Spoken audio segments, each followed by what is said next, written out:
Real-life horror stories that will haunt your every move.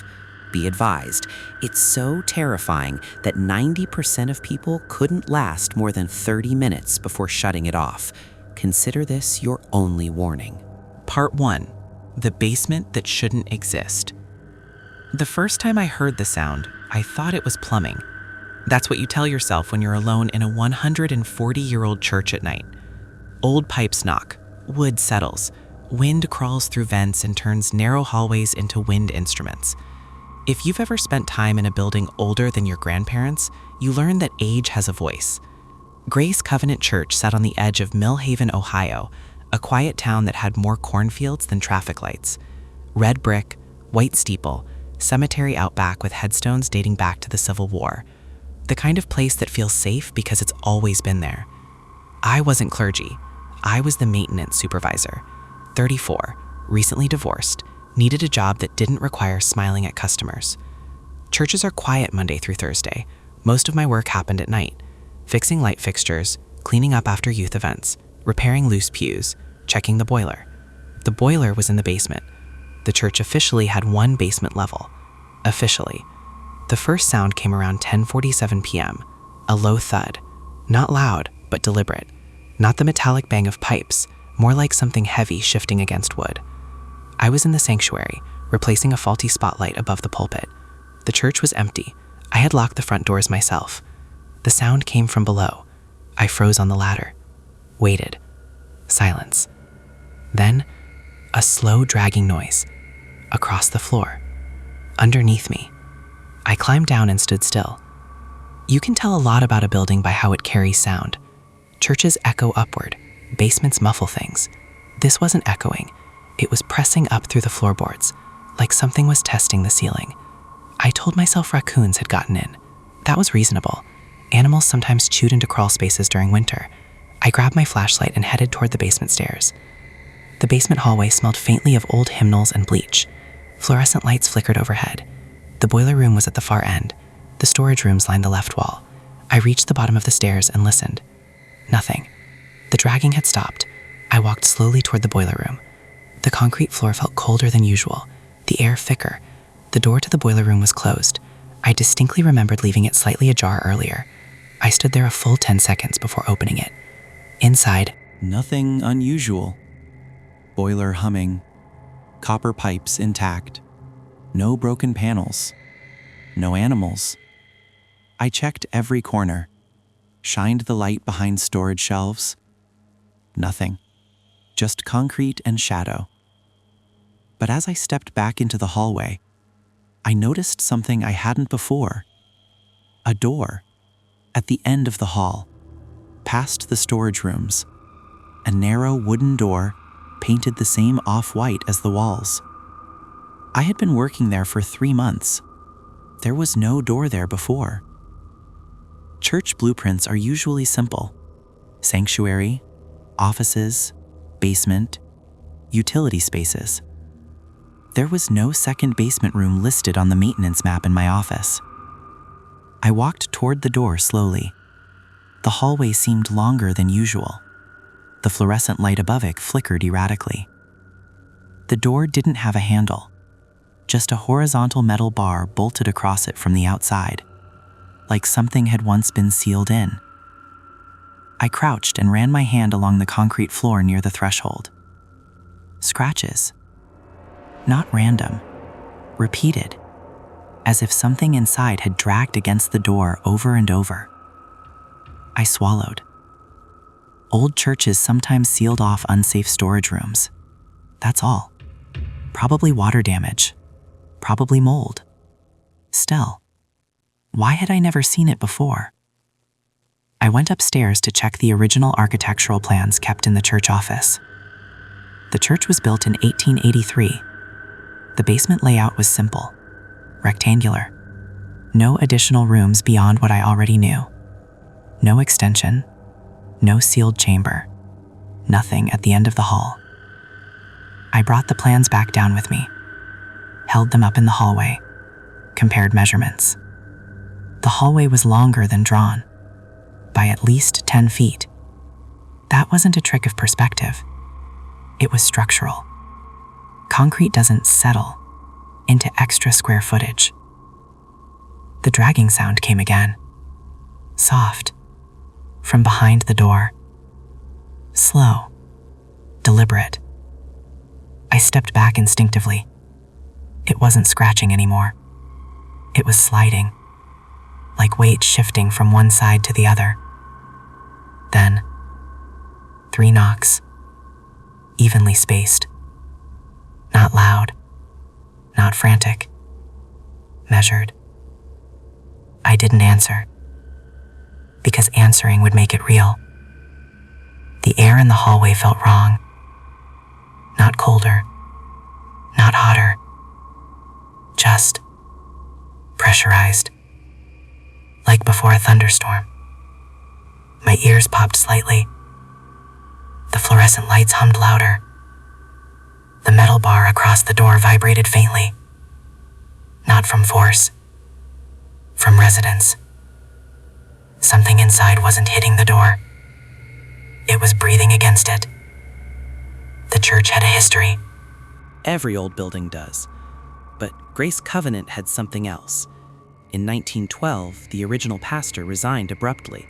No scandal, no public explanation, just left town overnight. In 1956, a youth group incident was reported in old newspaper clippings, mass hysteria during evening prayer. Details vague, witness accounts sealed by the church board. And in 1989, a basement renovation was started, then immediately halted. No documentation explaining why. The budget line simply ended. No photos, no reports. The construction company that had been hired went bankrupt 6 months later. Unrelated, probably, but it sat wrong in my chest. Another knock, this time closer to the floor. Then, a low sound. Not quite a growl, not quite a sigh. It wasn't loud enough to be animal, and not chaotic enough to be random. It sounded contained, aware, waiting. I stepped closer before I realized I was doing it. My hand hovered near the metal bar. If I removed it, if I opened the door, whatever illusion I was maintaining would collapse. I told myself, old churches have hidden rooms, storage, foundation irregularities. There is no demon. There is no entity. There is no... The knocking stopped. Completely. Silence pressed inward. Heavy. Total. Then, from inside the room, I heard something speak.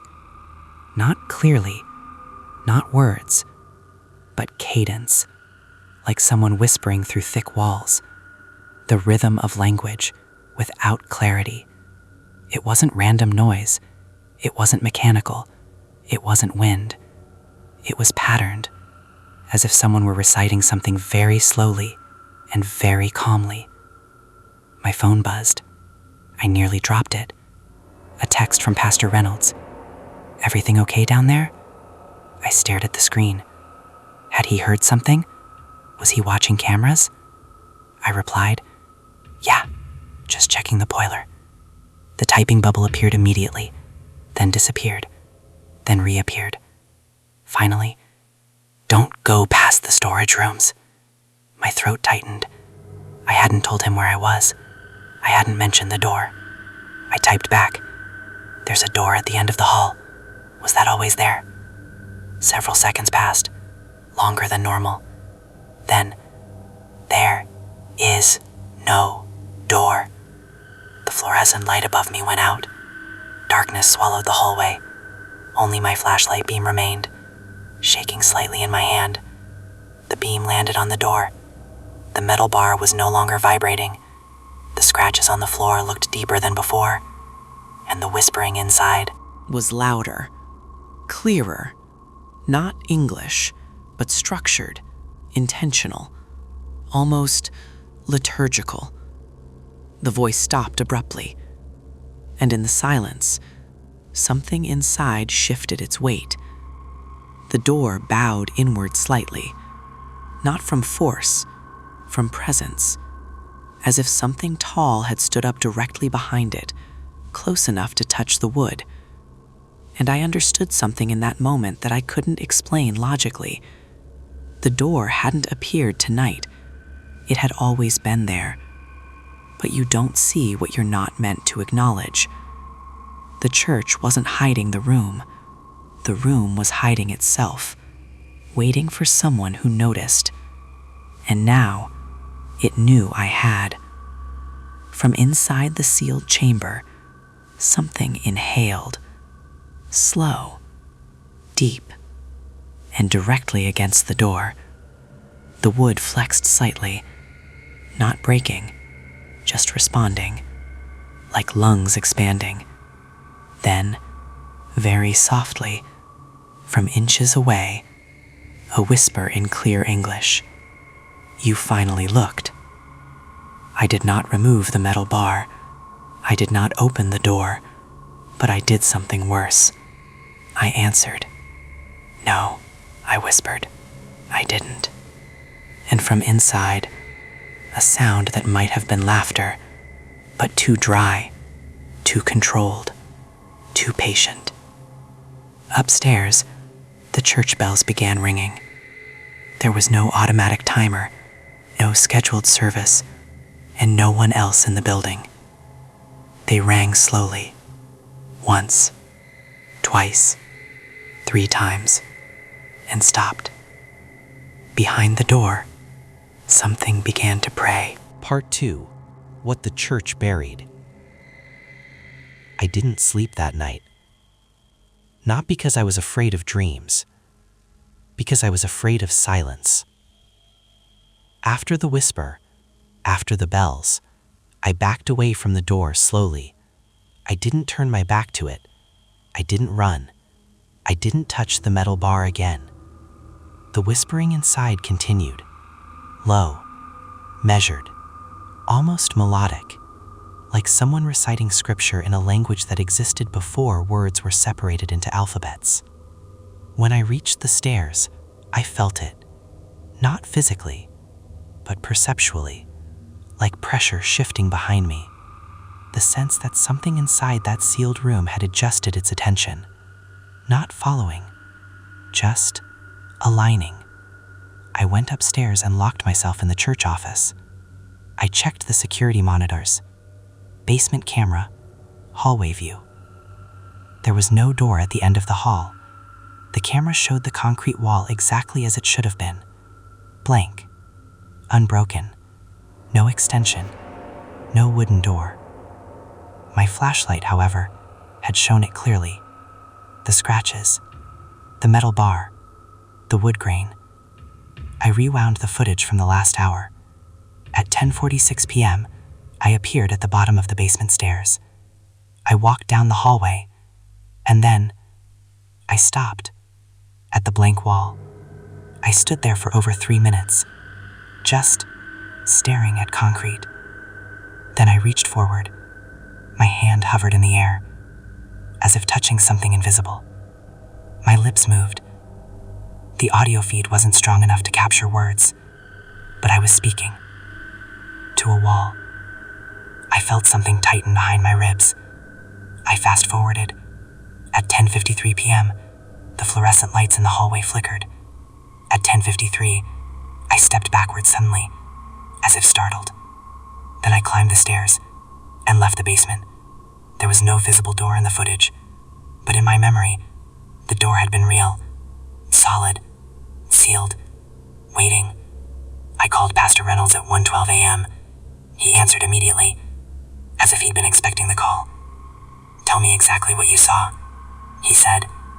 "Not if you saw something, what you saw." I described the door, the scratches, the whispering, the knock. Silence followed on his end, long enough that I checked to see if the call had dropped. Then he exhaled. "You shouldn't have acknowledged it." The freezing felt deliberate. Not, "You shouldn't have gone there. You shouldn't have acknowledged it." "I didn't open anything," I said. "That's not what I meant. He told me to leave the church immediately, to go home." To stay somewhere with other people. Why? I asked. Another pause. Because once it knows you can perceive it, it doesn't need to stay contained. The line went dead. I drove home through empty streets that felt longer than usual. Millhaven had one main road, 2 gas stations, and a grocery store that closed at 9. At night, it was silent. But that night, the silence felt staged, like a soundproofed room. I kept expecting to hear something under the engine noise. A whisper, a knock from the trunk, a breath in the passenger seat. Nothing happened. That was worse. At 3:07 a.m., I woke up standing in my kitchen. I didn't remember getting out of bed. The house was dark, all the lights off. My hands were dirty, concrete dust under my fingernails. And on the counter, a small wooden splinter, painted off-white. I stared at it for a long time. Then I checked my car. The tires were warm. The next morning, I returned to the church in daylight. Sunlight made everything feel smaller, less threatening. Brick and mortar, wood and glass. Normal. I told myself exhaustion had caused everything. Stress, sleepwalking, memory distortion. I unlocked the doors, stepped inside. The sanctuary smelled faintly metallic. Not strong, but present, like old pennies. I went straight to the basement. The hallway was normal. Concrete wall at the end. No door, no extension, no scratches. But as I stepped closer, the air changed. Not temperature, density, like walking through a layer of invisible humidity. I reached the end of the hall, placed my palm flat against the concrete wall. It felt solid, cold, unremarkable. Then, from beneath my hand, 3 slow knocks. I jerked back violently. The wall did not move, but I felt the impact clearly through the concrete. Something had knocked from the other side, not against a wooden door, against the foundation itself. And I understood something chilling. The door wasn't a physical addition. It was a perception filter. When you recognized it, it manifested. When you denied it, it withdrew. But the space behind the wall remained. Step away from it. The voice came from behind me. I turned. Pastor Reynolds stood halfway down the basement stairs. He looked older than usual, like he hadn't slept. He walked slowly toward me, never taking his eyes off the wall. "You heard it too," I said. "I've heard it for years. Years. You knew. I suspected." He stopped 10 feet from the wall. "It doesn't appear to everyone, only when it needs to. That doesn't make sense. It doesn't need to." He spoke calmly, too calmly, like someone explaining a maintenance issue. "It's been here longer than the church," he continued. "The building was constructed on top of something." "A burial site?" I asked. "No." He hesitated. "An attempt." The word hung in the air. "In 1883, he said, the founding members weren't just building a church, they were trying to contain something that had already been encountered." My throat went dry. Encountered how? He didn't answer directly. Instead, he said, "The door doesn't seal it. The church does." I looked around at the concrete, the pipes, the fluorescent lights. "This place is a lid," he said quietly, "and you cracked it." The wall behind us made a low sound. Not a knock, not a scratch, a shift, like something adjusting posture behind a barrier. Pastor Reynolds stepped closer. "Don't respond to it," he said. "Don't argue, don't deny, don't acknowledge. You just said it knows when you perceive it. Yes, but perception and engagement are different." The air grew heavier. The fluorescent lights dimmed slightly. And then, the wall changed. Not physically, but visually. For just a fraction of a second, the concrete thinned, like wet paper, and behind it, I saw depth, a narrow wooden room, and something standing inside it. Tall, too tall for the ceiling, head bent unnaturally to fit, not moving, just present. The image snapped back to solid concrete instantly, but I had seen it. And I knew Pastor Reynolds had too, because he whispered, "It's growing. What is it?" I asked. He didn't answer immediately. His jaw tightened. Finally, it mimics structure, faith, language, ritual. It hides inside the framework of belief. That's not an answer. It doesn't have a name that translates cleanly. The wall fitted again, harder this time. The foundation vibrated slightly. It was first encountered during a revival meeting, he continued. Late 1800s, multiple congregants claimed they heard a voice playing beneath the floor. Praying? Yes, like I heard. He nodded once. They thought it was a miracle. Of course they did. It wasn't, he added. The fluorescent lights went out completely. Darkness swallowed the hallway, but not fully, because a thin vertical line of pale light appeared in front of us. Where the door had been. The outline forming slowly. Wood grain emerging from concrete. Metal bar materializing across it. Scratches etching into the floor. The door was reassembling itself. Not appearing, reconstructing, because now, two of us acknowledged it. And behind it, something inhaled, slow, deep, satisfied. Pastor Reynolds stepped backward. "It doesn't break free," he said quietly. "It invites." The metal bar vibrated, not violently, but insistently. And from inside the room, a voice, clear, measured, almost gentle. "Let me shepherd." The word hit harder than a scream would have. Not rage, not threat, authority. As if it believed it belonged here. As if it believed it had always been the one speaking through the pulpit. Through hymns, through prayer. The wall behind the door creaked. The wood bowed slightly inward. And I understood something that chilled me more than anything else. The demon wasn't trying to escape. It was trying to replace. The metal bar lifted 1 inch off the brackets. On its own. Part 3. The Shepherd's Voice. The metal bar did not fall. It hovered, 1 inch above the brackets, perfectly level, not shaking, not straining, just waiting. Pastor Reynolds did not move toward it. He didn't try to grab it. He didn't pray. He didn't shout scripture into the dark. He simply whispered, "Do not invite it." The fluorescent lights flickered once, weak, dying pulses, before surrendering to darkness again.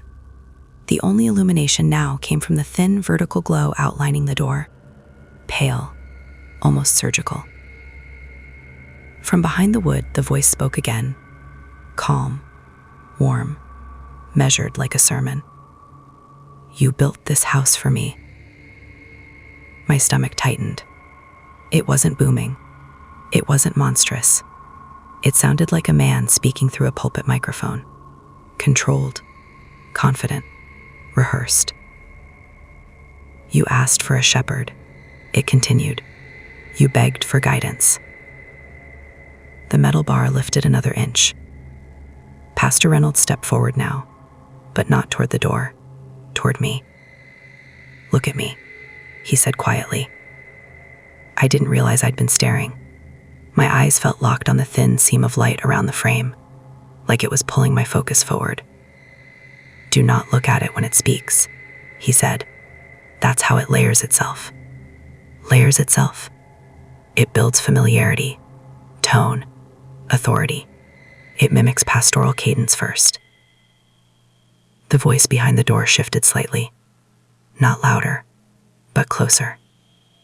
"You are tired," it said gently. The words hit deeper than they should have. "You are alone. You need direction." It wasn't guessing. It was reading. Not my mind, my posture, my exhaustion, my divorce, my isolation. I felt heat rise in my chest. Anger, embarrassment, recognition. Pastor Reynolds' hand gripped my shoulder. "It studies vulnerabilities," he said. "It doesn't tempt with sin. It tempts with structure."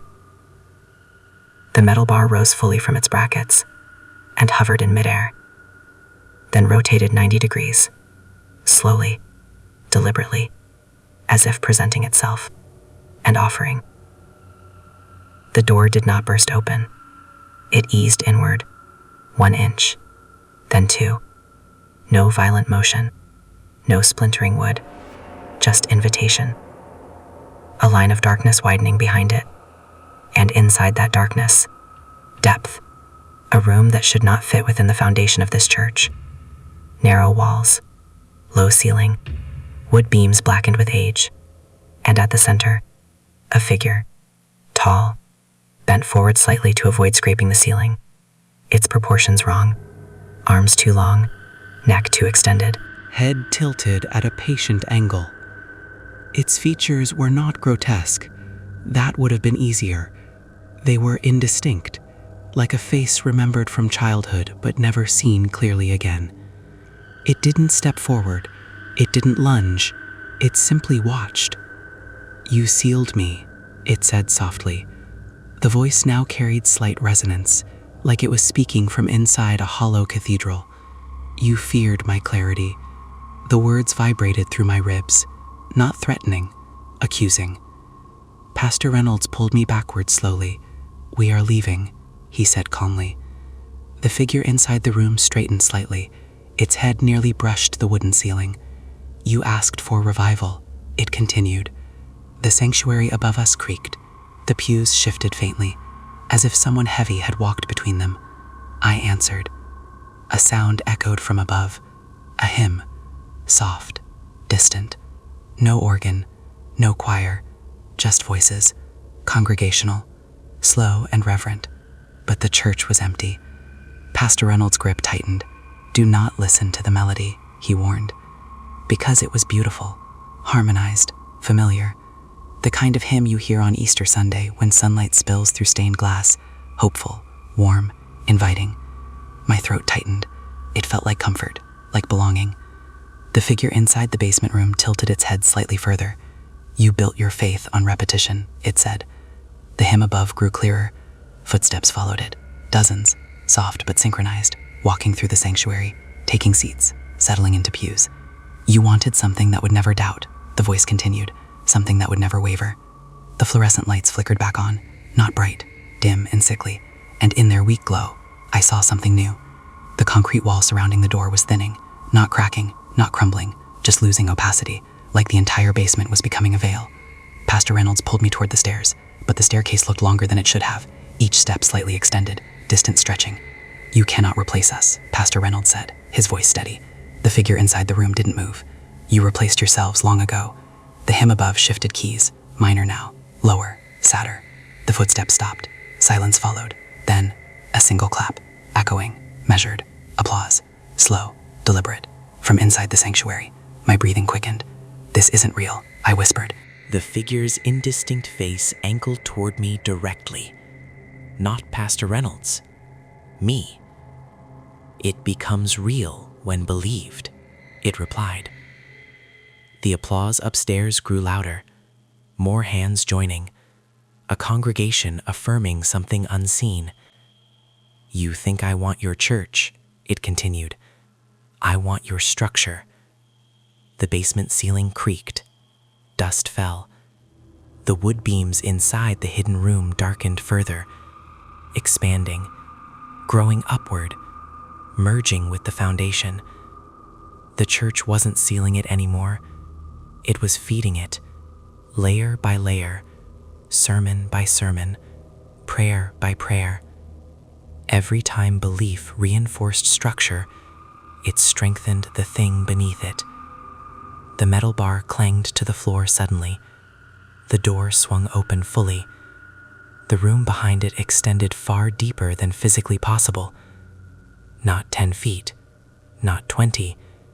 It receded into shadow like a corridor beneath reality.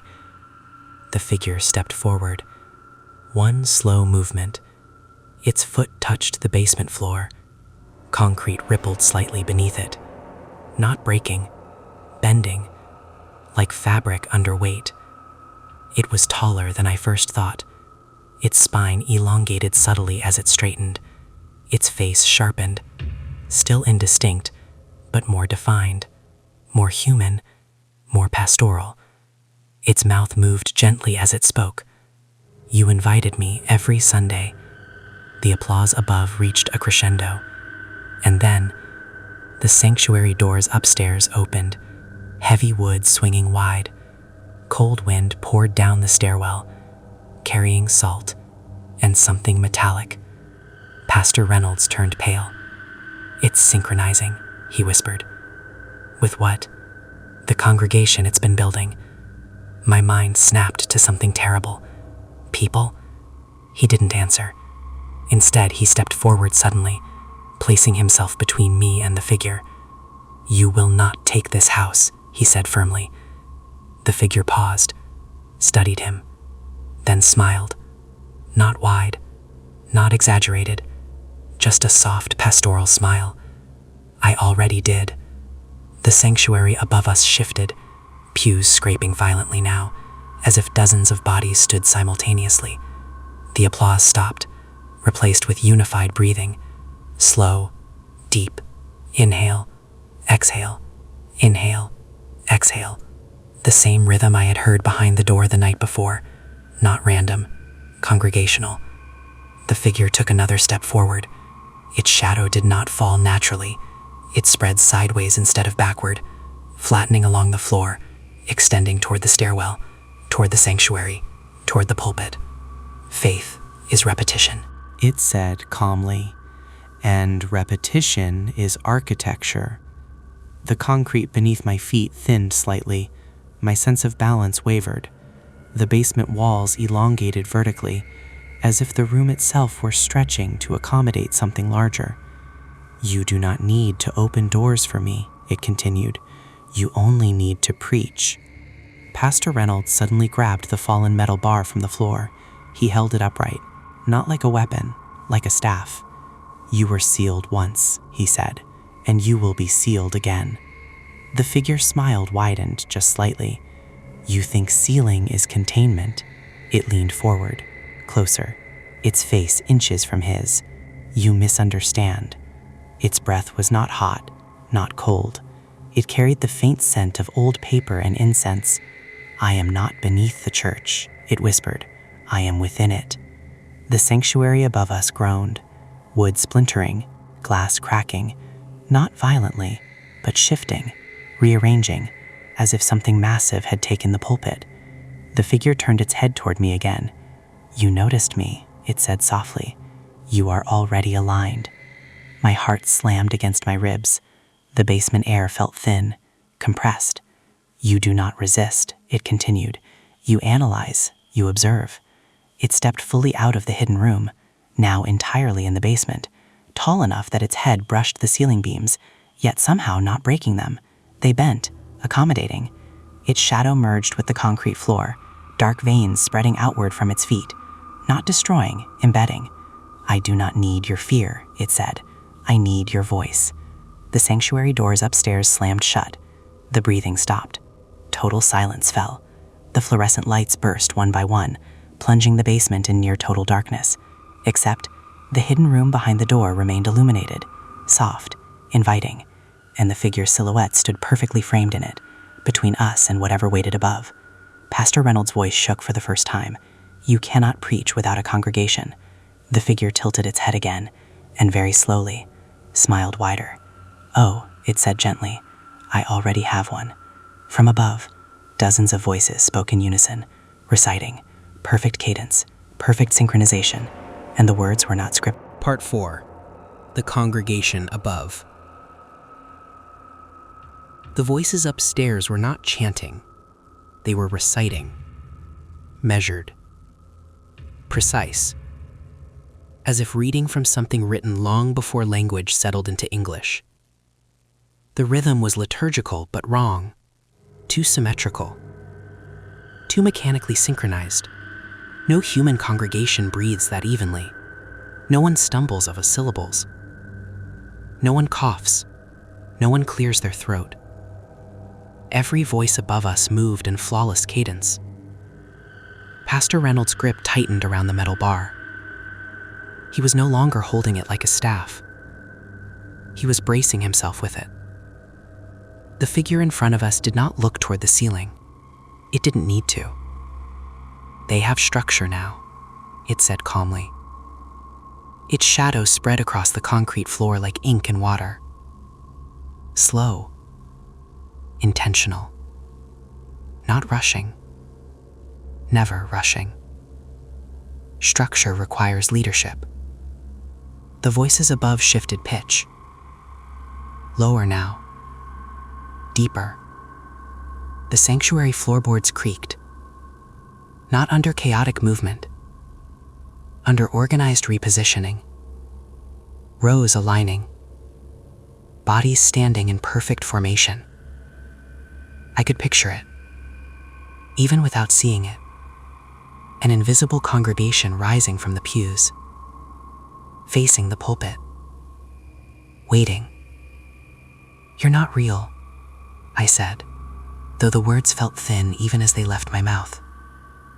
The figure's indistinct features sharpened slightly, still not fully visible, but enough to resemble something close to pastoral authority. A silhouette of a preacher, a collar shape forming at its neck, the faint outline of folded hands. "I am repetition," it replied. "I am pattern." The hidden room behind it expanded further, its wooden beams stretching upward into darkness that did not belong to the church's foundation. The basement was no longer contained beneath the sanctuary. It was layered beneath something older, something that predated brick, predated belief, predated language. "You are only here because I was patient," it continued. "You think you discovered me." It tilted its head slightly. I allowed perception. The air shifted. The temperature didn't drop. It stabilized. Too stable. Like climate control in a sealed laboratory. The fluorescent fixtures above us flickered back to light one at a time. But the light they cast was no longer white.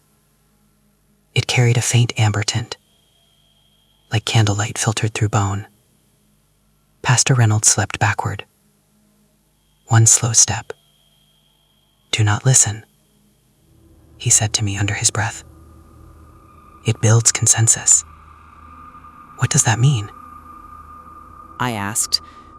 "It creates agreement before it speaks." The voices above us stopped mid-recitation. Not gradually, instantly, cut clean. Silence returned, but not empty silence. Expectant silence.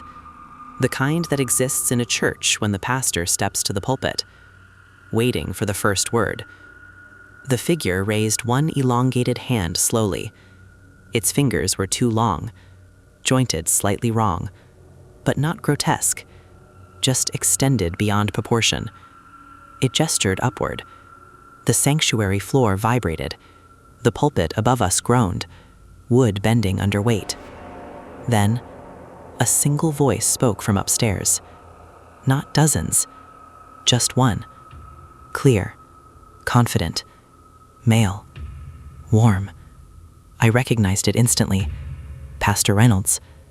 But it wasn't coming from him. He was standing beside me, silent, pale. The voice upstairs cleared its throat gently, then began to speak. "Beloved." The word rolled down the stairwell. Perfect tone, perfect warmth, perfect cadence.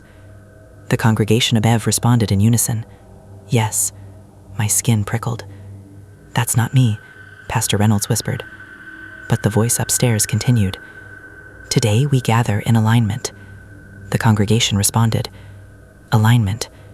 The word echoed strangely, not reverberating, flattening, spreading sideways. The figure in the basement smiled faintly. It doesn't replace, it said softly. It replicates. I ran toward the stairs before I could stop myself. Pastor Reynolds grabbed my arm, but I pulled free. The basement felt narrower. The steps seemed steeper, but I climbed. The voice upstairs continued. We will remove doubt. The congregation responded. Remove doubt. My heart hammered. Each step felt heavier, like walking through water. When I reached the top, the sanctuary doors were closed, but not fully. A thin crack remained between them. Warm amber light spilled through. I hesitated, then pushed them open. The sanctuary was full. Every pew occupied. Every seat filled. Men, women, children, all facing forward, all dressed in muted Sunday clothing, heads slightly tilted, hands folded neatly in laps. They did not turn to look at me. They did not blink. They did not shift. The pulpit stood at the front, and behind it, Pastor Reynolds. But not him. The duplicate stood straight. Perfect posture. Perfect smile. Its eyes were too steady. Its hands resting gently on the wood. The stained glass windows behind it glowed faintly, but not from sunlight. The sky outside was overcast. The light was coming from within the glass itself. The congregation spoke again in unison. Remove doubt. The duplicate pastor nodded approvingly. Yes, it said warmly. We must simplify. Its voice was flawless, smoother than the real man's, confident without strain. We have been divided by questions. The congregation answered. Questions. I scanned the faces. They looked real, completely real. Subtle imperfections, freckles, wrinkles, glasses resting slightly crooked. But their breathing was synchronized. Inhale, exhale, inhale, exhale. Perfect. The real Pastor Reynolds reached the sanctuary doorway behind me. He froze. His eyes widened. That's not a projection, he whispered. No, I said. It's a congregation. The duplicate at the pulpit turned its head slowly, not toward the real pastor, toward me. Its smile deepened. You brought him, it said gently. The congregation did not turn, but every head tilted slightly further forward, listening. You see clearly, the duplicate continued. You are ready to speak. My throat tightened. I'm not speaking for you. You already have. The lights in the sanctuary brightened slightly, not overhead fixtures. The stained glass intensified, colors deepening unnaturally, reds too red, blues too saturated. They cast fractured patterns across the congregation, and where the colored light touched skin, the flesh beneath it looked flatter, thinner, as if depth was being pressed inward. The real Pastor Reynolds stepped forward. You have no authority here, he said. His voice cracked slightly. The duplicate smiled gently. Authority is granted by repetition. It looked out at the congregation. Is it not? Every head in the pews nodded in pertinent synchronization. Yes. The word vibrated through the floorboards. The sanctuary walls shuddered faintly, not cracking, reshaping, aligning. You built this space for voice, the duplicate said calmly, and I am voice. The congregation inhaled together, then exhaled, and I felt something inside my chest match their rhythm, not by choice. My lungs synchronized involuntarily. I tried to hold my breath. I couldn't. The pattern pulled me in. The real Pastor Reynolds staggered slightly. He was breathing with them too. The duplicate raised one hand. Remove the fracture. The congregation responded. Remove the fracture. Their eyes lifted now, slowly, and every single one of them looked directly at the real pastor. Not at me, at him. And their faces began to smooth. Not melting, not grotesque, just simplifying, wrinkles fading, freckles disappearing, expressions neutralizing, individuality dissolving. They were becoming uniform, congregational. The real pastor stepped backward. His hand gripped the edge of a pew. "You are not faith," he whispered. The duplicate tilted its head slightly. "I am consistency." The sanctuary lights dimmed suddenly, all except the pulpit. The duplicate stood bathed in warm glow. The congregation rose from their seats in unison. Not chaotic, not rushed, slow, measured, every movement mirrored. They turned toward the real pastor together and took one synchronized step forward. The sound of their shoes against the wooden floor was identical. One sound, not dozens, one, unified. Behind me, the basement door slammed shut. The sound echoed upward through the church, and I understood something terrible. The hidden room had not been beneath the church. The church had been built inside the room. The congregation took another synchronized step. The duplicate at the pulpit smiled gently. "You will not be harmed," it said calmly. "You will be simplified." Part 5. Simplification. The congregation took another step. One sound. Not dozens of shoes. One unified impact against the wooden floor. The air inside the sanctuary felt compressed, as if the room had been vacuum sealed. My ears popped slightly. The stained glass behind the pulpit glowed brighter, colors bleeding across the walls in unnatural symmetry. The duplicate Pastor Reynolds rested both hands on the pulpit and looked almost proud. "You misunderstand what is happening," it said gently. The congregation inhaled together, exhaled together. "I am not here to destroy," it continued. "I am here to refine." The real Pastor Reynolds staggered backward another step. His breath was no longer his own. His chest rose and fell in time with the congregation, whether he wanted it to or not. "Don't let it set your rhythm," he whispered to me. But I already felt it. My pulse was slowing, aligning, matching something external, something shared. The congregation took another synchronized step forward. The pews behind them were now empty, neatly aligned, perfect rows. The space between each member was identical. Every head angled at the same degree. Every pair of eyes fixed on the real pastor. The duplicate's voice softened. "You have carried doubt," it said to him. "You have improvised. You have questioned." The congregation responded in unison. Questioned. The word struck like a gavel. The sanctuary lights dimmed another degree. The stained glass pulsed faintly like a heartbeat. The real Pastor Reynolds' voice shook. "Faith requires doubt." The duplicate smiled patiently. "Faith requires consistency." The congregation took another step. They were halfway down the aisle now. Their faces continued smoothing, individual features fading into uniform calm. They were not becoming monsters. They were becoming identical. Symmetry replacing humanity. One man near the front row blinked once, then never again. His eyes stayed open, moist, still. I felt the pull in my lungs again. I forced myself to cough, to disrupt the rhythm.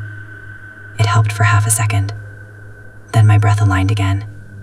Inhale, exhale, inhale, exhale. The duplicate stepped down from the pulpit. Its shoes made no sound. It moved towards us slowly, hands folded at its waist. "Division weakens architecture," it said calmly. "You built walls and called them sacred, but your voices wavered." The congregation echoed, wavered. The wooden beams overhead creaked, not from weight, from adjustment. The entire church felt like it was shifting millimeters into better alignment, perfect alignment. I looked toward the stained glass windows. They no longer depicted saints or biblical scenes clearly. The figures inside the glass had flattened, their faces erased, their robes simplified into color blocks. Depth was leaving the images, becoming pattern. The duplicate stopped at the front pew, only 10 feet from us now. "You cannot shepherd what resists structure," it said gently. Its eyes locked on mine. "You, however," my throat tightened, "you crave order." The words landed with uncomfortable accuracy. My divorce, my isolation, my preference for maintenance over conversation, fixing what was broken. Straight lines, predictable systems. "You noticed me," it continued softly, "because you value pattern." The congregation's breathing deepened. The floor beneath my feet felt slightly softer, like walking on tightly stretched canvas. The real Pastor Reynolds shook his head. "It feeds on alignment," he whispered. "Break it." "How?" I asked. "Chaos." The word felt foreign inside a church. The congregation took another step. Now only 3 rows separated them from us. The duplicate's smile widened slightly. "Chaos is pain," it said gently. "Consistency is peace." The congregation echoed, "Peace." The word vibrated through the pews.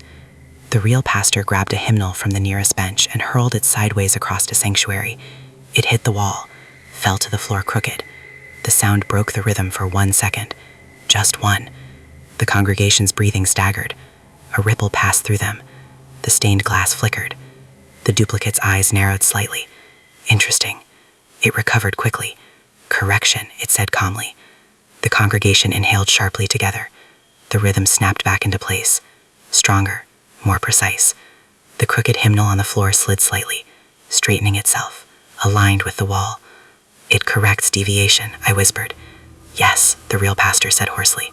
"It removes fracture." The duplicate nodded approvingly. "Yes." The congregation took another step. They were close enough now that I could see their pupils. They were dilated, but steady. No tremor, no fear, no individuality, only focus. "Remove the fracture," the duplicate said quietly. The congregation repeated, "Remove the fracture." The words felt heavier now. The air thickened. My chest tightened. The real pastor staggered. His breathing faltered. He was losing his rhythm, but not by choice. His body was being overridden. His shoulders straightened involuntarily. His hands folded in front of him, his spine aligned. The congregation paused, watching. The duplicate stepped closer to him. "You are tired," it said softly. "You have carried doubt for decades." Its voice was almost compassionate. "Lay it down." The congregation inhaled deeply, and for the first time, the real Pastor Reynolds' breathing matched them completely. Perfect synchronization. He stopped resisting. His face relaxed. His fear vanished. He looked peaceful. "No," I said, grabbing his arm. His skin felt warmer, stiffer, as if tension had been replaced by structure. The duplicate's gaze shifted back to me. "Do not interrupt integration." The congregation's heads turned toward me in unison, every eye now fixed on me. And I felt it. The pressure, the invitation, the promise of relief. No more confusion, no more fractured thoughts, just alignment, just structure, just repetition. The floor beneath me flattened slightly, depth thinning. The stained glass behind the pulpit lost another layer of detail. The saints were now pure color shapes, abstract, simplified. The duplicate raised its hand slowly. "Remove the fracture," it whispered. The congregation stepped forward as one, arms not raised, no aggression, just movement. I felt my lungs synchronize again, my heartbeat slowing into shared rhythm. I could feel my thoughts smoothing, edges rounding off, questions dissolving. The appeal was overwhelming. No more doubt, no more isolation, no more loneliness, just belonging, perfect belonging. Then something small happened. One woman in the third row blinked out of sync, just once. Her left eyelid lagged half a second behind the right. The rhythm stuttered, barely, but I saw it. A flaw, a crack in symmetry. The duplicate's head twitched slightly toward her. The congregation corrected instantly, but the glitch had existed. For a fraction of a second, there had been individuality, and I realized something critical. It wasn't removing humanity violently. It was compressing it, flattening it, smoothing until no edges remained. But compression always leaves stress lines. I looked at the real pastor. His breathing was synchronized, but his fingers twitched slightly, just once, out of rhythm. Tiny, but real. The duplicate saw it too. Its smile tightened. The congregation stepped forward again, one unified sound. Now only a single pew separated us. The duplicate's voice softened. Last chance. Not threatening. Inviting. Step into structure. The sanctuary ceiling creaked loudly, wood beams adjusting further. The church was reshaping around the congregation, becoming something cleaner, more geometric, less organic. The real Pastor Reynolds' eyes flickered. For a split second, they showed fear again, then calm, then fear. A flicker, a fracture. The duplicate's voice sharpened just slightly. Remove the fracture. The congregation inhaled sharply, preparing to step. And that's when the sanctuary lights exploded. Not outward, inward. Every bulb shattered simultaneously, plunging the room into darkness. Not total darkness, but imperfect darkness. Shadowed, uneven, disorganized. The congregation froze. Breathing faltered, out of sync. Just slightly. The stained glass stopped glowing. The amber warmth vanished. The only light now came from the open basement stairwell behind us. Cold, unstable. And in that uneven light, the congregation looked less perfect. Faces slightly misaligned. Posture slightly uneven. Individuality flickering beneath the surface. The duplicate smile faded, just a little, and for the first time, its eyes showed something close to irritation. Part 6. Fracture. The darkness was not complete. That mattered. It wasn't theatrical. Not some dramatic blackout meant to terrify.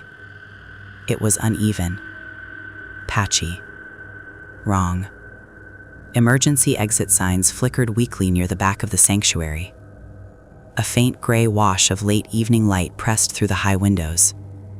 The basement stairwell behind us glowed faintly with that strange, cold light from the hidden room below. Imperfection had entered the system, and the congregation felt it. Their breathing staggered. Not dramatically, but enough. Inhale. Half-second delay. Exhale. One man near the center aisle coughed. A single unsynchronized sound. It echoed loudly in the dark. The duplicate pastor did not move, but its jaw tightened. Its silhouette no longer perfectly aligned with the pulpit behind it. Its shadow wavered, just slightly. Correction, it said quietly, but the word didn't carry the same resonance it had before. The congregation attempted to inhale together. They missed. 2 people lagged. One inhaled early. The rhythm fractured. And once you hear disorder, you can't unhear it. Pastor Reynolds' hand tightened around my wrist. Keep breaking it, he whispered. How? I asked. Noise. Movement. Thought. Thought. The word struck deeper than noise. This thing didn't feed on fear. It fed on agreement, unsynchronized belief, on repetition without deviation. I stepped sideways suddenly, hard, kicking a pew. It scraped violently across the wooden floor. The sound was ugly, chaotic. The congregation flinched, not dramatically, but instinctively. 2 members stumbled half a step. Their shoulders bumped. The duplicate's head snapped toward the disturbance. Its eyes were no longer warm. They were calculating. Disorder produces suffering, it said calmly, but there was strain beneath the calm now. Uniformity produces peace. The congregation repeated weakly, "Peace." But they were out of sync. 3 voices overlapped awkwardly. A 4th came late. The word collapsed into itself. I grabbed another hymnal and hurled it into the stained glass window behind the pulpit. The glass did not shatter outward. It cracked inward. Fractures spiderwebbing across the image of a saint whose face had already flattened into abstraction. The crack cut through the saint's chest, through the heart. The colored light flickered violently. The duplicate staggered 1 step. Just one. Its form blurred for a fraction of a second, and behind it, for the briefest instant, I saw something else. Not a pastor, not a figure, something elongated, layered, like stacked silhouettes trying to occupy one outline. Then it stabilized again. "You mistake fracture for freedom," it said, but the softness was gone. The sanctuary ceiling groaned louder, wood beams bending as if under uneven pressure. The congregation turned their heads slightly, not in perfect unison anymore, but still mostly aligned. Their faces were changing, not into monsters, but into something more rigid, cheekbones sharpening, expressions flattening. Their skin looked almost paper thin under the dim light. Compression was accelerating. Pastor Reynolds stepped forward suddenly, not backward, forward, into the aisle, directly facing the congregation. "You are not faith," he shouted. The sound cracked, raw, human. It didn't carry pastoral cadence. It wasn't structured. It was emotional, messy, unmeasured. "I have doubted," he yelled. The word echoed unevenly across the walls. The congregation recoiled slightly. A ripple passed through them. The duplicate's posture stiffened. "I have questioned," he continued. Another ripple. "I have feared." The word feared broke like a dropped plate, shattering symmetry. The congregation's breathing lost rhythm entirely. Some inhaled sharply, some held their breath, some exhaled too soon, and for the first time, their faces showed something beyond uniform calm. Confusion. The duplicate stepped forward quickly now. Its movement was less fluid, less pastoral. "You destabilize them," it said sharply. "They require guidance. They require choice," Pastor Reynolds jot back. The duplicate's smile was gone completely. The sanctuary floor beneath its feet darkened, not like a shadow, like ink spreading through wood grain. "You believe chaos strengthens them?" it asked coldly. "I believe humanity requires fracture," he said. The word hung heavy in the room. Fracture. The congregation twitched. Several heads tilted at different angles now. One woman began breathing rapidly. Another clutched the edge of her pew. The duplicate's outline flickered again. For a split second, its limbs elongated unnaturally before snapping back into pastoral form. The cracks in the stained glass widened. Small shards fell inward, tapping softly against the floor. The basement stairwell behind us pulsed faintly with that cold light. The hidden room was still open, still waiting, but it felt smaller now, less dominant, because its architecture depended on agreement, and agreement was failing. The duplicate raised both hands. "Remove the fracture," it commanded. But the congregation hesitated, not fully refusing, but not perfectly responding. Their voices attempted unison. The result was jagged. "Remove, fracture." It sounded like overlapping echoes instead of one voice. The sanctuary ceiling cracked audibly. A wooden beam split with a sharp pop. Dust rained down unevenly. The church was losing structural symmetry, and the thing hated it. Its jaw flexed unnaturally. Its neck lengthened slightly, then shortened again. "Stability requires sacrifice," it said, voice sharpening. The congregation's eyes turned toward Pastor Reynolds again, but not all of them. Several turned toward me instead, individually, different speeds, different timing. It wasn't uniform anymore. It was human, and that terrified the thing more than rebellion. I stepped forward beside Pastor Reynolds. My legs felt heavy. My lungs still tried to sync with the congregation's broken rhythm, but I forced myself to speak. "I don't want structure," I said loudly. My voice shook. "I don't want peace if it means no choice." The duplicate's eyes locked onto mine again. Not warm, not inviting, cold, evaluating. "You crave order," it said. "I crave meaning," I shot back. The word hit harder than I expected. Meaning, not repetition, not structure. Meaning requires interpretation. Interpretation requires difference. Difference requires fracture. The congregation murmured, not in unison, individually. Small whispers, some confused, some distressed, some uncertain. The sound of uneven human thought filled the sanctuary, and the duplicate's outline began to ripple. Its form stretched vertically for a moment, its hands elongated beyond proportion, its face blurred into layered shapes again. "You are destabilizing the vessel," it said. The word vessel hung heavy. The church, the building, the congregation. It wasn't trying to escape. It was trying to stabilize its environment, and we were breaking the pattern. The stained glass shattered completely. Not outward, inward. Colored fragments raining down behind the pulpit. The glowing light vanished. Cold gray dusk flooded the sanctuary through the broken window. Natural light, uneven, shifting, alive. The congregation recoiled from it. Several shielded their eyes. The duplicate hissed softly, the first inhuman sound it had made. Its shadow spread across the floor, but it was thinner now, less defined. It stepped backward toward the pulpit, toward the hidden architecture beneath the church. "You cannot sustain disorder," it said coldly. "You will beg for alignment." The congregation stood frozen, breathing unevenly, some crying quietly, some trembling, some staring at their own hands as if noticing them for the first time. Pastor Reynolds turned toward them, not shouting now, not preaching, just speaking softly. "You are allowed to doubt." The words ripple outward gently. "You are allowed to disagree." A few people began sobbing. "You are allowed to be uncertain." The sanctuary groaned again, but not in tightening symmetry, in strain, like something losing its grip. The duplicate's body flickered violently, its pastoral outline collapsing into layered silhouettes again.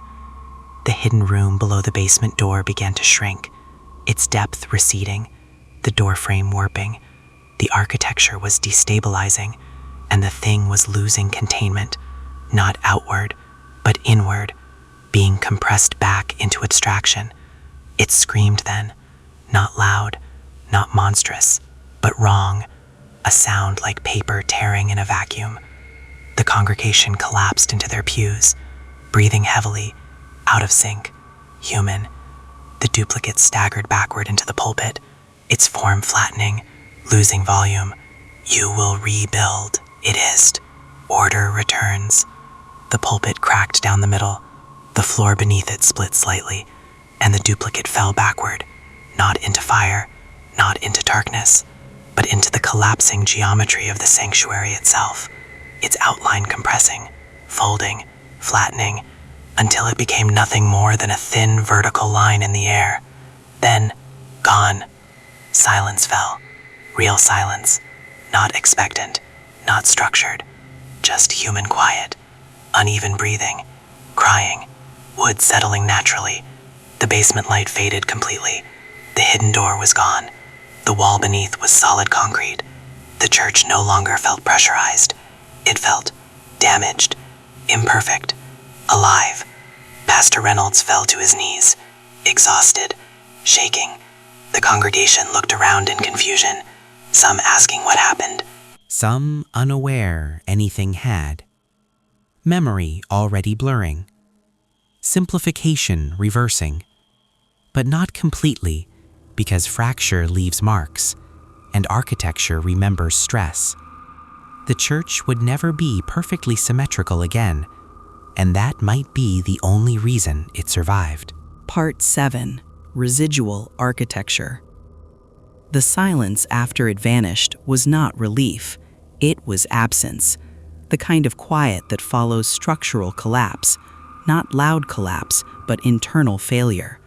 Something had withdrawn, not destroyed, not defeated, withdrawn.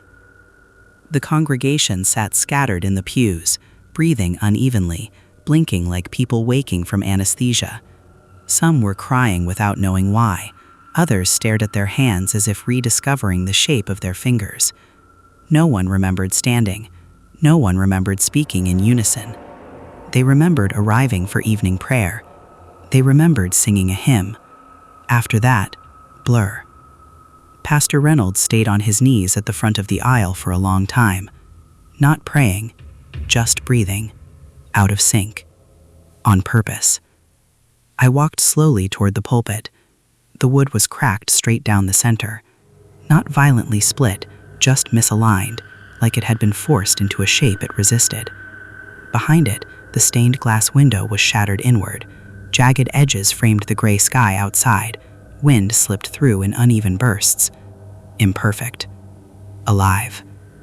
I turned toward the basement stairwell. No glow, no pressure, no hum. But something in my chest tightened anyway. "Is it gone?" I asked quietly.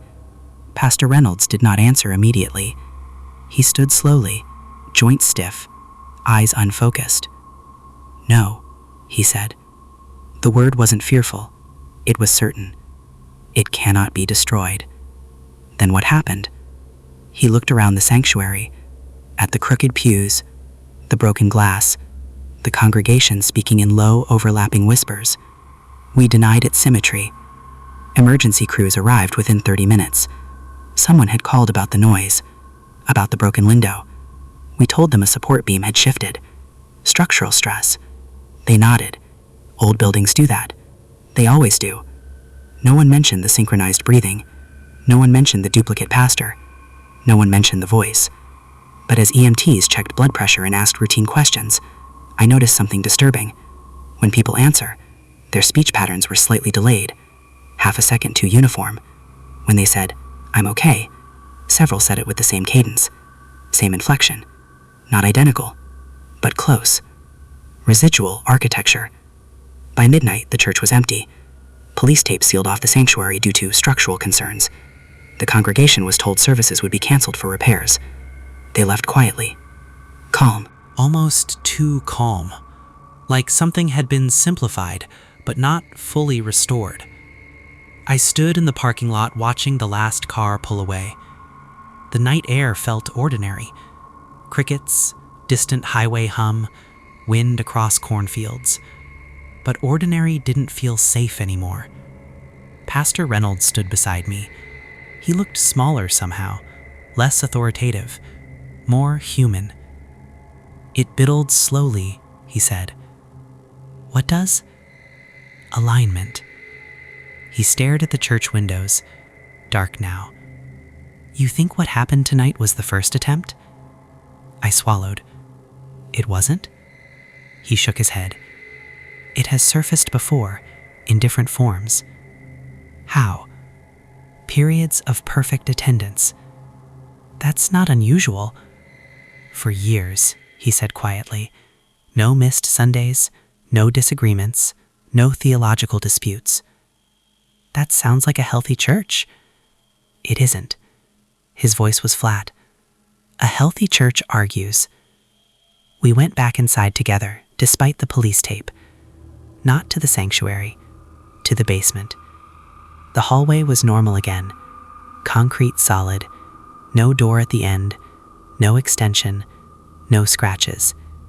But the air still felt slightly compressed, as if the walls remembered being thinner. We walked to the spot where the hidden room had manifested. Pastor Reynolds placed his hand against the concrete. It did not knock back, but something felt cool. Not temperature, resistance. "You said it was sealed once before," I said. He nodded. "In 1883, they believed they had contained it through ritual." "What kind of ritual?" "Uniform prayer." The irony made my stomach twist. "They didn't seal it," he continued. "They fed it. Because repetition strengthens architecture." "And in 1956, I asked. He exhaled slowly. "A youth revival." I remembered the old newspaper clipping, mass hysteria. They sang the same hymn for nearly 3 hours, he said quietly, over and over, seeking transcendence.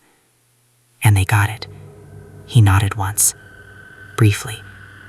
The concrete wall hummed faintly, not audibly, but perceptually, like tension in a wire. It doesn't want to destroy the church, I said. No. It wants to stabilize it. Yes. Into what? His eyes met mine. A perfect vessel. We stood there too long. The basement felt closer than before. Lower ceiling, narrower hall, residual compression. You noticed it first, he said. Yes. That matters. I didn't like the way he said that. Why? It chooses observers carefully. My chest tightened. It wanted you. Why me? Because you crave order. The same accusation the duplicate had made. And that makes me useful? It makes you vulnerable. The next morning, repairs began.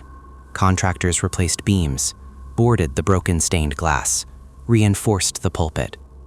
Everything was measured precisely, straightened carefully, aligned. I watched them work.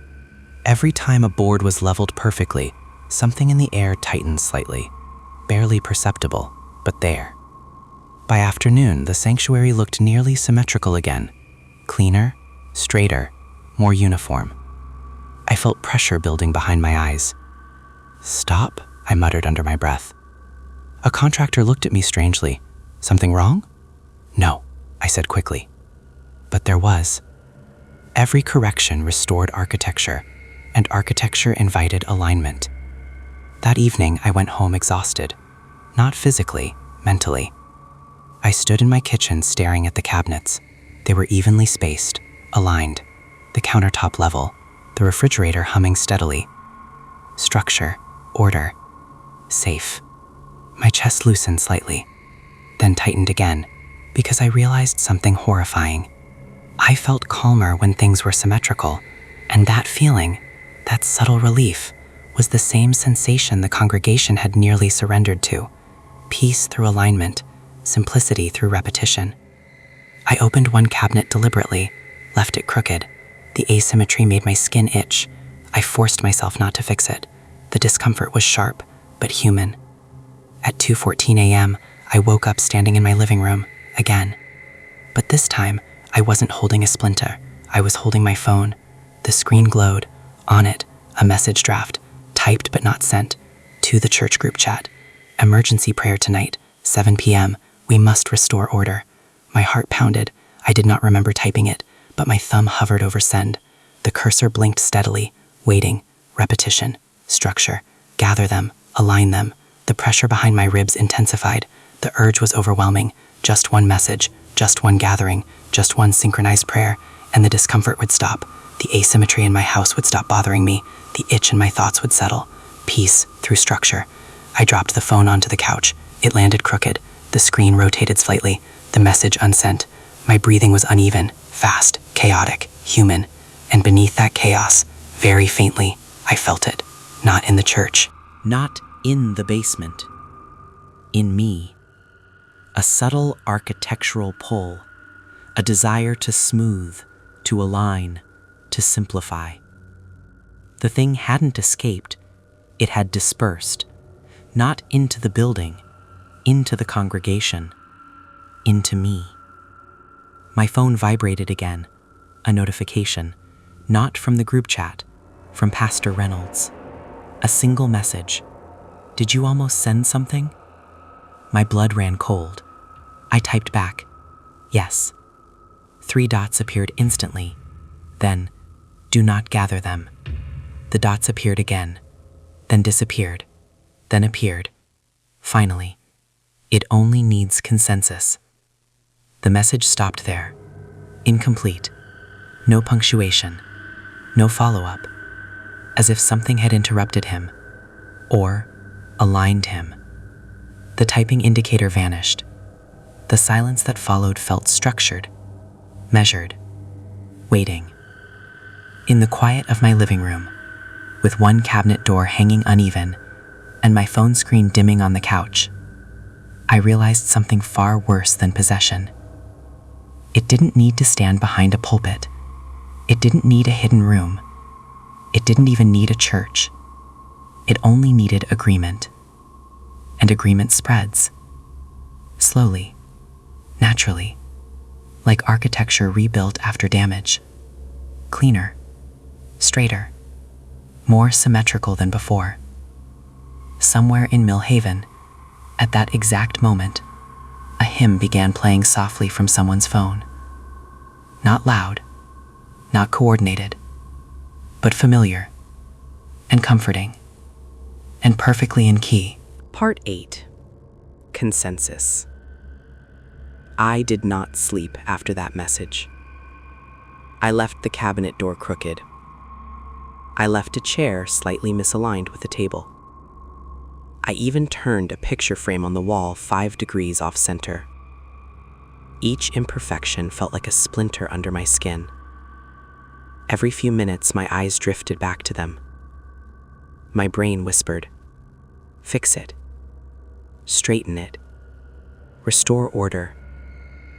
The urge wasn't violent. It was gentle, rational. You'll feel better if you correct it. That was the worst part.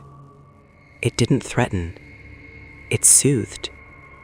At 4:02 a.m., my phone vibrated again. Another message from Pastor Reynolds. 3 words. Attendance is rising. By 9 a.m., I was standing outside Grace Covenant Church again. Police tape still hung loosely across the sanctuary doors, but several cars were already in the parking lot. More than usual for a weekday. No scheduled service, no event. Yet people were arriving. Calmly, individually, not in a rush. Just showing up. I stepped inside. The sanctuary lights were off. Natural daylight spilled through the bordered stained glass, leaking around plywood edges in thin, uneven slivers. But the pews were filling. People sat quietly. No conversation. No instructions. No leader at the pulpit.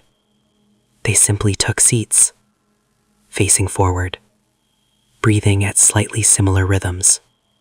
Not perfectly synchronized, but trending. The alignment was returning. Organically.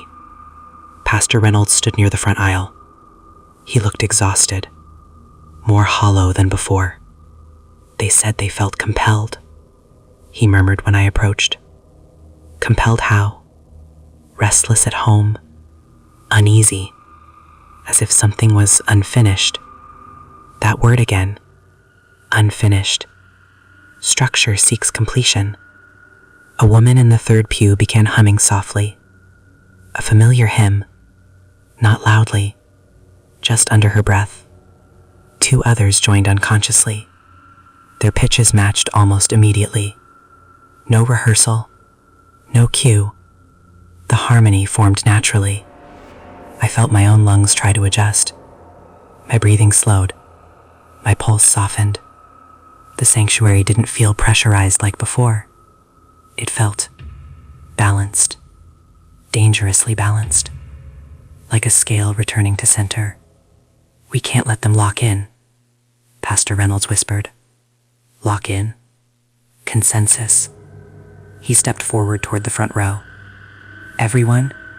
he called out gently. His voice echoed unevenly. A few heads turned. Not all. "This is not a scheduled gathering," he continued. "We need space today." Silence followed. Not defiance. Not resistance. Just stillness. Then one man near the center aisle stood up slowly. He didn't look possessed. He didn't look hostile. He looked peaceful. "We just wanted to sit," he said calmly. Several others nodded. "We felt called," another woman added. The word felt heavy. Called. Not summoned. Not commanded. Called. As if the architecture itself had reached into them. The humming grew slightly louder, still soft, still gentle, but more consistent, more stable. I watched the rows carefully. The spacing between individuals was becoming more uniform, not because they were moving, because late arrivals were unconsciously choosing seats that completed the pattern, filling gaps evenly, symmetry forming through instinct. No instructions, no visible leader, just human preference for order, and that was enough.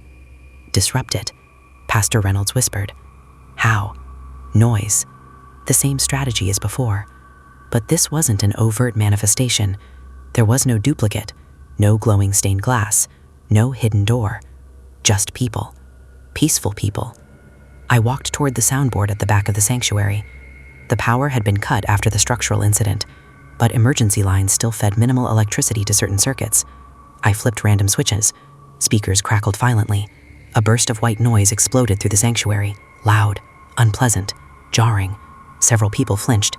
A few covered their ears. The humming stopped instantly. But something else happened. The silence that followed was not fractured. It was focused. The congregation didn't scatter. They didn't argue. They didn't shout. They simply waited. And then, one voice began reciting softly. Not the duplicate. Not Pastor Reynolds. A different man. Mid-40s. Calm demeanor. He stood near the second row. "We gather in alignment," he said quietly. My stomach dropped. No one had told him those words. He continued. "We remove confusion." A few voices responded softly. Remove confusion. Not perfect unison, but close. Closer than before. Pastor Reynolds moved toward him quickly. "Sir, please." The man turned his head slowly. His eyes were clear, not glazed, not empty, just calm. "We are simplifying," he said gently. The word felt surgical. Simplifying. Not destroying, not conquering, refining. The congregation inhaled together, almost synchronized. The white noise from the speakers faded into irrelevance. Their breathing began to align again. Slowly, naturally. Consensus doesn't require force. It requires agreement, and agreement was spreading. The air in the sanctuary began to feel familiar, not heavy, balanced, centered. The crooked pew we had shoved during the confrontation yesterday had been straightened. No one admitted to doing it, but it was aligned perfectly with the others. The boarded stained glass looked less chaotic now. Someone had arranged the plywood neatly, measured spacing between screws, symmetry returning through mundane action. This was worse than the demon standing behind the pulpit, because this was human, voluntary, self-correcting. I stepped into the aisle, my heart pounded. "This isn't your voice," I said loudly. Several heads turned toward me, but not all. Some remained forward-facing. "It's making you feel calm," I continued. "That's not faith." A woman near the front smiled gently. "It feels peaceful," she said. Her voice carried no malice, only relief. "I don't want peace if it costs me choice," I replied. The man who had begun speaking tilted his head slightly. "Choice creates instability." The phrase was too precise, too aligned with the duplicate's language. "Instability is human," I shot back. Murmurs rippled through the pews, uneven, chaotic, some uncomfortable, some uncertain.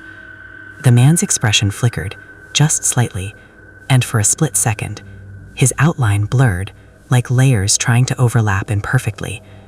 The congregation inhaled sharply, trying to regain rhythm, but the murmurs had disrupted it, fracture spreading. Pastor Reynolds stepped beside me. "You are allowed to disagree," he said loudly. "You are allowed to leave." The word leave carried weight, choice, autonomy. Two people stood hesitantly, not in unison, at different speeds. They glanced at each other awkwardly, then walked toward the exit. The congregation's breathing faltered. The man at the front stiffened. "Stay," he said calmly. But the command lacked force, because it wasn't him speaking. It was consensus trying to reassert itself. Another person stood, then another. Not coordinated, messy, individual. The symmetry cracked further. The air pressure in the room shifted. Uneven now, alive.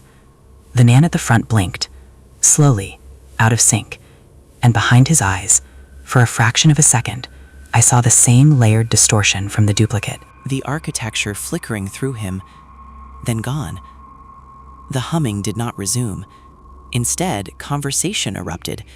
Not angry, not violent, just confused. disorganized.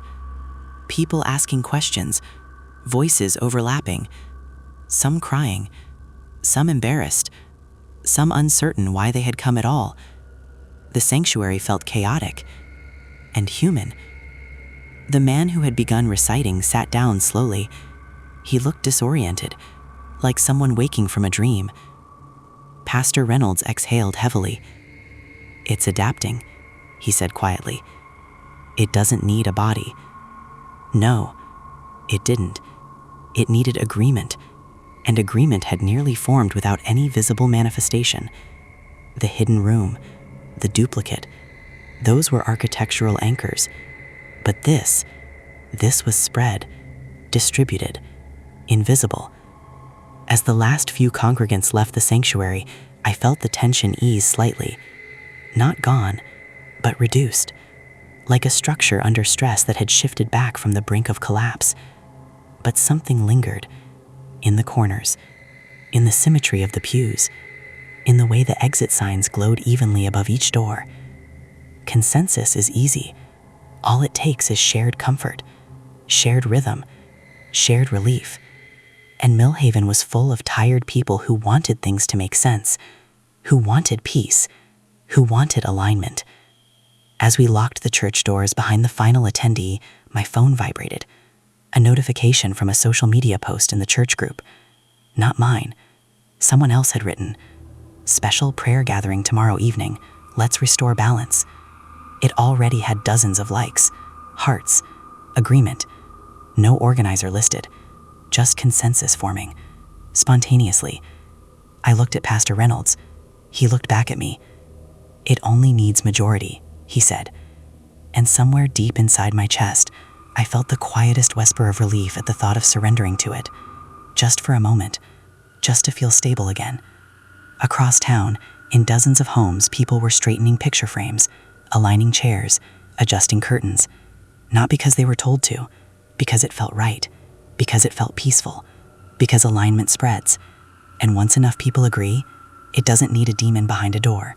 It becomes architecture. Part 9. Majority. By morning, Millhaven felt orderly. Not unusually quiet, not eerie, just efficient. Lawns trimmed with sharper edges than usual, trash cans lined perfectly along curbs, cars parked centered between painted lines, not slightly angled like before. You wouldn't notice it if you hadn't seen the sanctuary fracture. But once you notice symmetry, you can't stop seeing it. I drove past the grocery store and felt it immediately. The shopping carts were nested too cleanly, the produce stacked in nearly identical pyramids. Customers moved slowly down aisles in predictable patterns. No one lingered. No one argued over brands. No children ran ahead of their parents. There was a softness to the town, a calm, like everyone had silently agreed to be easier. My phone buzzed again. The post about the special prayer gathering now had over 100 reactions. Millhaven didn't have that many active churchgoers, but the post was being shared. Outside the congregation, outside Grace Covenant. People commented things like, "We need stability. Things have felt off lately. Let's come together." No theology, no doctrine, just unity. Consensus was spreading laterally. It didn't need the building anymore. It needed participation. At noon, Pastor Reynolds called me. His voice was tight. "It's moving faster." "What is it?" "The alignment." He told me attendance requests had tripled. People who hadn't stepped inside a church in years were asking when the gathering would start. "I didn't approve anything," he said. "It doesn't matter," I replied. Because once enough people agree, authority becomes irrelevant. I walked through my house before leaving for the church. The crooked cabinet door was closed. I hadn't touched it. The picture frame I had turned slightly off-center was straight again, perfectly aligned with the wall. My chair had been pushed flush under the table. I live alone. My throat went dry. It wasn't supernatural movement. I would have heard something. It was worse. I must have fixed them unconsciously, while distracted, while thinking about something else. Auto-correction.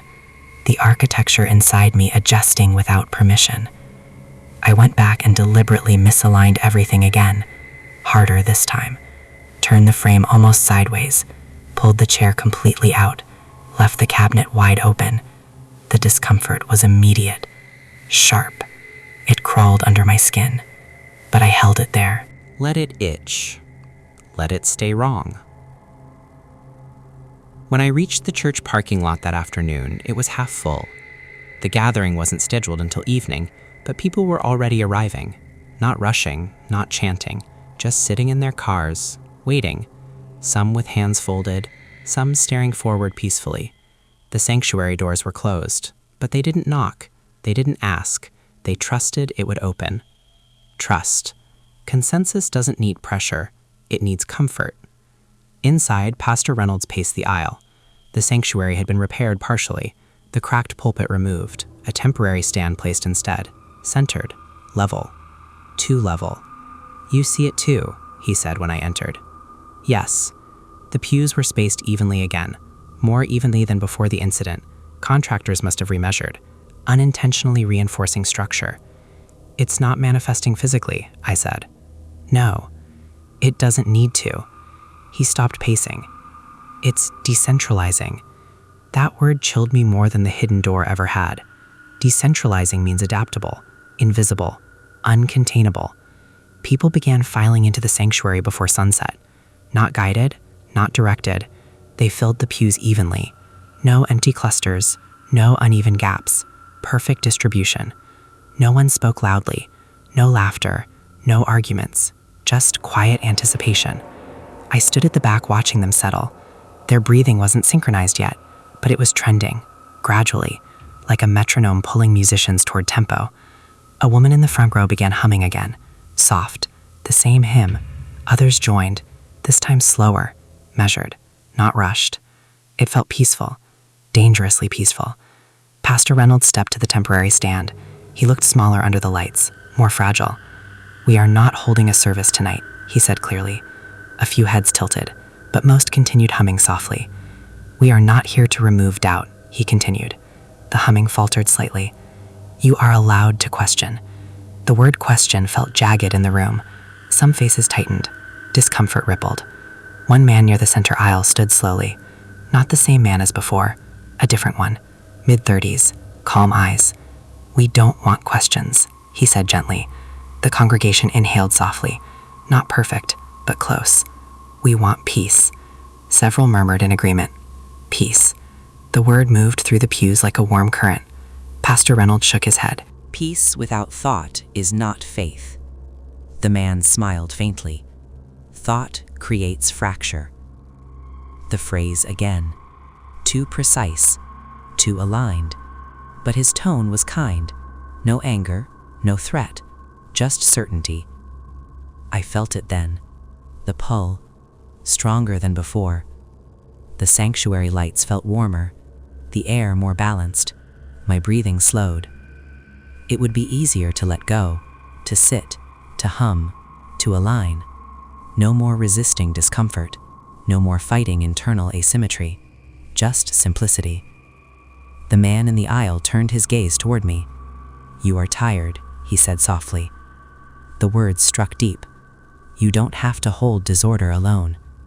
The congregation's breathing tightened closer together. Closer, closer. Pastor Reynolds' voice wavered. "Do not surrender your voice." But his tone lacked conviction. Because even he felt it. The room was stabilizing. Majority was forming. Once over 50% aligned, the rest would follow naturally. Consensus does not require force after threshold. It becomes self-sustaining. A soft vibration passed through the floor. Not like the hidden room before, subtler, as if the building itself exhaled. The humming grew stronger. The man closed his eyes. "Inhale together," he whispered.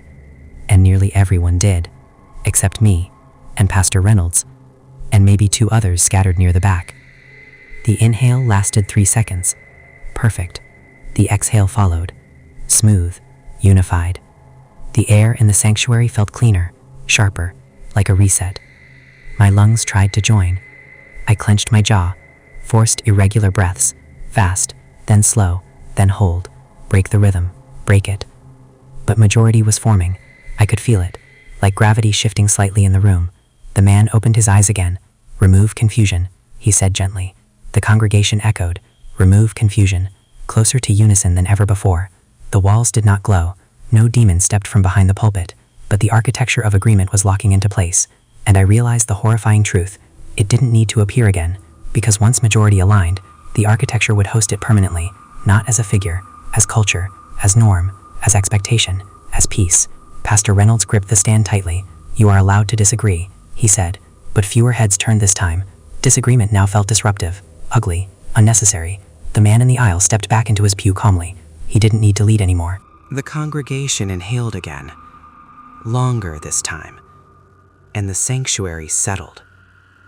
Balanced, symmetrical, majority achieved. I felt something inside my chest click. Not a sound, a sensation, like a door closing gently. Not forced, voluntary. My breathing matched theirs, without my permission, without resistance. Inhale, exhale, inhale, exhale. The discomfort faded. The itch beneath my skin quieted. The crooked cabinet at home no longer mattered.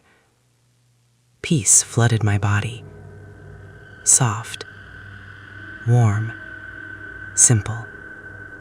Across the sanctuary, Pastor Reynolds' shoulders slumped. He exhaled slowly, and this time, his breath aligned too. The last fracture had joined. No demon appeared. No hidden door formed. No dramatic manifestation. Just a room full of people breathing together. Unified. Calm. Certain. And somewhere deep within that shared rhythm, something settled into place. Invisible. Stable. Permanent. Outside, in houses across Millhaven, picture frames straightened, chairs aligned, conversations softened, arguments paused, peace spread, and no one called it possession. They called it harmony. Part 10. After the alignment. There was no scream, no collapse, no final manifestation clawing its way into the visible world. That would have been easier to name, easier to fight. What happened instead was silence. Not empty silence, organized silence. The congregation remained seated for several minutes after the final synchronized breath. No one looked confused. No one looked frightened. They looked relieved, as if a constant low-frequency noise that had been playing their entire lives had finally stopped. Pastor Reynolds stood at the pulpit, hands resting lightly on the wood. He wasn't resisting anymore. He wasn't preaching. He simply existed inside the rhythm, breathing evenly, blinking slowly, peaceful. I realized something in that moment that frightened me more than any distortion in the hidden room. Nothing supernatural had taken control. No body had been hijacked. No voice had deepened into something inhuman. They had chosen this, and so had I. Because the moment I stopped fighting my breath, it felt better. The anxiety that had followed me for years dissolved. The subtle mental friction that comes from constant decision-making faded. No more internal debate. No more doubt. Just clarity. Alignment. And that was the demon's final form. Not a creature, not a shadow, but removal. Removal of conflict. Removal of uncertainty. Removal of choice. The congregation stood together without instruction. No signal. No cue.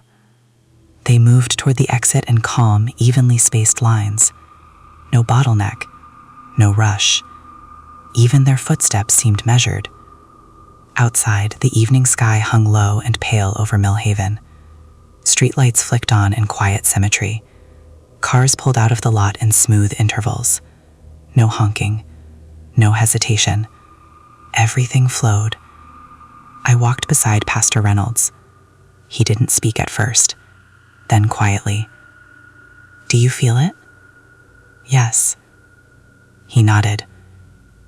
"It's not loud anymore." "No, because it didn't need to speak." Consensus had replaced command. Over the next week, the town changed. Not dramatically, not in ways that would make the news, but patterns shifted. Local council meetings became shorter. Disagreements resolved quickly. School teachers reported fewer behavioral issues. Neighbors stopped arguing over property lines. Productivity increased at businesses. Schedules tightened. Decisions simplified. Millhaven became efficient. Visitors described it as pleasant, peaceful. Organized. Homes appeared well maintained, lawns trimmed evenly, mailboxes aligned, holiday decorations symmetrical. Even the beach at the edge of town, once littered with uneven footprints and scattered driftwood, looked curated, balanced, controlled. It was beautiful, in a sterile way. At home, I no longer left things crooked. Not because something forced me, because I didn't want to. The urge to disrupt symmetry felt irrational now, immature, like throwing a tantrum. Why create chaos when peace was available? I stopped checking the mirrors for distortions, stopped listening for breathing behind the walls, stopped fearing hidden doors.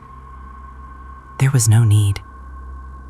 The demon had dissolved into structure, into agreement, into us. And it was quiet. So quiet. Grace Covenant Church reopened fully. Attendance doubled. Not because of evangelism, because people liked how it felt inside. Services were calm, measured, focused on themes like unity, clarity, and order. The sermons no longer contained fire or brimstone, no dramatic emotional swings, just steady reassurance. Pastor Reynolds spoke smoothly, confidently. He no longer hesitated on certain phrases. He embraced them. "We remove confusion," he said one Sunday. The congregation responded naturally. Remove confusion. Not robotic, not forced, just shared. Children learned to sit quietly faster. Arguments between couples softened into compromise before escalation. Even grief seemed more contained. Funerals were efficient, clean, almost comforting.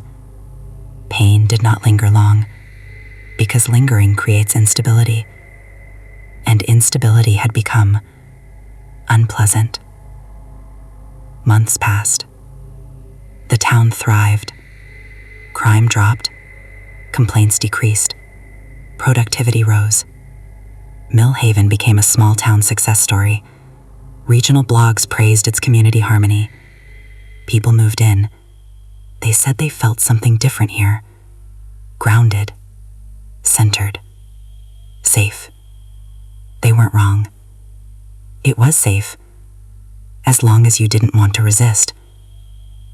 The last time I tried to remember the hidden room beneath the church, the memory felt distant, blurry, like a dream I once had but couldn't fully reconstruct. The pulpit had been rebuilt, centered precisely, the floor beneath it reinforced. No visible door, no misalignment. The architecture was stable, complete. There was no reason to look underneath anymore. Nothing unfinished remained. One evening, almost a year after the alignment, I stood in my kitchen holding a picture frame. For reasons I can't fully explain, I tilted it slightly, just slightly, barely noticeable. Immediately, a subtle tension entered my chest, uncomfortable, distracting. My breath hesitated. Why had I done that? It looked wrong, unsettling, pointless. I stared at it. Seconds passed. The discomfort grew sharper, my pulse misaligned with its steady rhythm. And then, without thinking, I straightened it. The relief was immediate, warm, settling. My breathing returned to normal, peace restored. I smiled faintly at my own childish impulse. Why create imbalance? What was I trying to prove? The thought of resisting now seemed almost absurd, like arguing with gravity. You can fight it, but why? Sometimes late at night, when the town is perfectly still and every house sits in symmetrical quiet, I wonder if this is what it wanted from the beginning. Not fear, not worship, not sacrifice, just structure.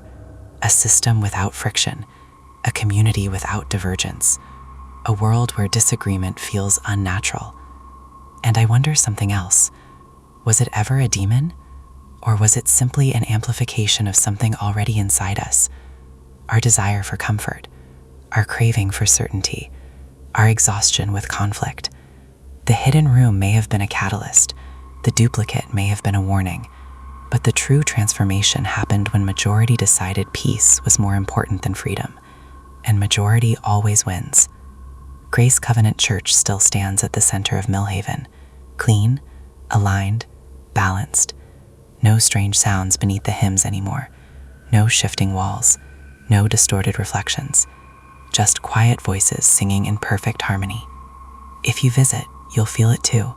The calm, the clarity, the absence of noise inside your mind. It's welcoming, soothing, right. You might even think, this is what a community should feel like. And you would not be wrong. Not exactly.